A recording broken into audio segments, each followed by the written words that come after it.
comment reconnaître le pistachier térébinthe.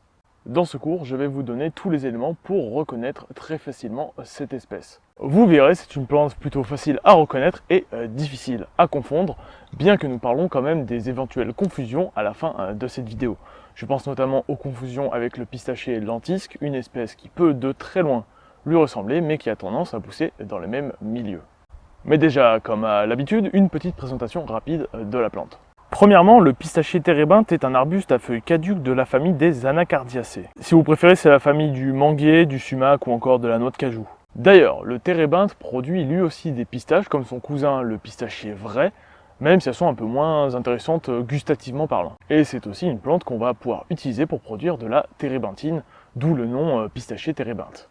Une plante somme toute très intéressante, mais aujourd'hui on se concentre surtout sur la reconnaissance et comment reconnaître le pistachier térébinthe.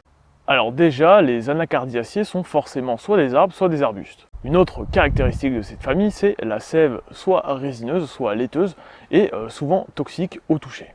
Les feuilles de ces espèces sont aussi souvent composées de plusieurs folioles et les fleurs sont plutôt discrètes. Donc logiquement, le pistachier térébinthe aura de nombreuses caractéristiques de cette famille. Et déjà, c'est effectivement un arbuste pouvant mesurer jusqu'à 5 mètres de hauteur. Ses milieux favoris sont les garrigues, les maquis et les coteaux secs du sud de la France. Et c'est aussi une plante qu'on va retrouver un peu partout autour du bassin méditerranéen. En Italie, en Espagne, en Grèce, en Turquie ou encore en Afrique du Nord comme dans le nord de l'Algérie ou le nord du Maroc. On peut le reconnaître facilement rien qu'avec son feuillage malheureusement caduc, donc il va disparaître durant l'hiver. Mais lorsque les feuilles sont présentes, plusieurs éléments nous aident à les reconnaître très facilement. Déjà, ces feuilles sont composées de plusieurs folioles, puisqu'il appartient à la famille des Anacardiacées. Chaque feuille porte entre 7 et 13 folioles, et elles sont imparipennées. Elles ont donc toujours un nombre impair de folioles. On remarque aussi la foliole terminale, souvent plus grande que les autres. Enfin, pour finir sur les folioles, on voit qu'il n'y a aucune tige qui les relie au rachis central de la feuille. Toute la feuille a d'ailleurs une texture coriace, sans poils ni duvet, et elle est bien verte avec un petit côté luisant. Lors de l'automne, les feuilles vont changer de couleur, passant du jaune au orange jusqu'au rouge, puis après, bien sûr, elles vont tomber. D'ailleurs, lors de la repousse au début du printemps, les feuilles du pistachier térébinthe sont rouges.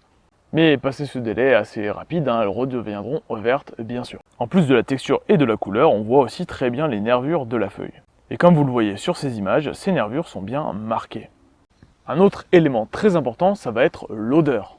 Lorsqu'on arrache une feuille du pistachier térébinthe, on sent tout de suite une odeur résineuse très forte.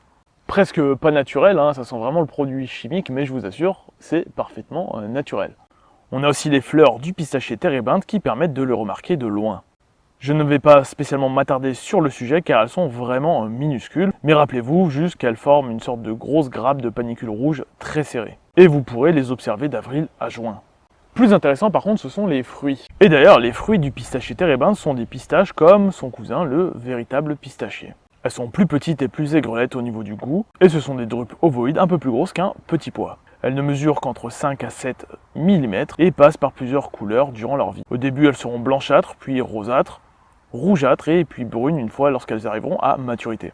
Comme les feuilles, le fruit va aussi dégager une odeur très résineuse caractéristique du pistachier térébinthe. Enfin, pour vous aider à identifier l'arbuste en hiver, je vous passe quelques images de ses bourgeons et on peut aussi se rappeler de l'écorce.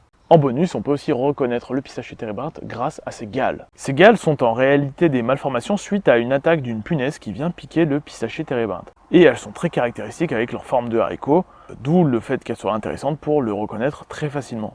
D'autant plus qu'elles restent en place très longtemps et on peut les voir été comme hiver. Bon, maintenant qu'on sait comment reconnaître le pistachier térébinthe, il faut qu'on parle des éventuelles confusions. La première et la plus commune, c'est bien sûr celle avec le pistachier lentisque, qui peut pousser également dans le même milieu que le pistachier térébinthe. Le lentisque va se distinguer facilement par ses feuilles aux pétioles et aux rachis ailés. Et si vous regardez bien, on voit aussi que sa feuille se termine par 2 folioles et non une seule. Et enfin, les folioles sont beaucoup plus fines que les folioles du pistachier térébinthe. Pour le cas du véritable pistachier, le pistachier vrai, ce dernier se distingue du pistachier térébinthe par moins de folioles. Il n'en compte que 3 à 5 au maximum. On a aussi éventuellement le caroubier, mais les fruits sont totalement différents. Comme il appartient à la famille des fabacées, il produira des sortes de haricots. Et aussi, ses feuilles sont paripennées, c'est-à-dire qu'elles vont se terminer par 2 folioles et pas une seule comme pour le cas du pistachier térébinthe. En dehors de ces espèces, les risques de confusion sont vraiment très limités, tant le pistachier térébinthe est facile à distinguer dans son milieu naturel. Je vous mets quand même quelques liens sur les confusions avec le pistachier térébinthe qui seront mis à jour régulièrement. Et si vous avez des questions, n'hésitez pas à me les poser en commentaire. Bien sûr, n'hésitez pas à sortir de chez vous pour mettre en pratique ces nouvelles connaissances botaniques. Et je vous dis à très bientôt sur Monde Végétal.